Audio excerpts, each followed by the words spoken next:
tatay niyo. Meron pa kayo dyan? Naku, wala na akong asukal dito. Ibang asukal na lang dito. Bakit mo ba pinapakailaman ang gamit ko? Eh, hindi ko nga pinapakailaman ang gamit ng tatay mo. Akin na to.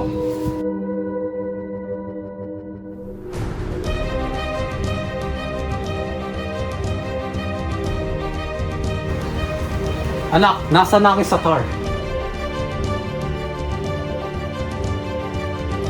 Tay, sa pagkakalam ko sa tire ay palagi lang nakalagay sa lagayan ng biscuit. Sa pagkakatanda ko, doon ko lang nilagay yun. Pero ngayon, hindi ko na makita. Nung nakarang araw, umuulan ng malakas. Kaya tumas ako para isarado ang mga bintana.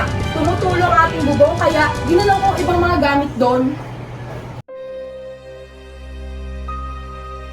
Tingnan ko doon, anak. Wala naman talaga. Ginalaw ko ang mga gamit doon dahil umuulan nga ng malakas. Alam nga namang wala akong gawin doon, eh dinabasa ang mga gamit natin. Eh di sana, anak, inayos man lang na mabuti.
Only in cinemas.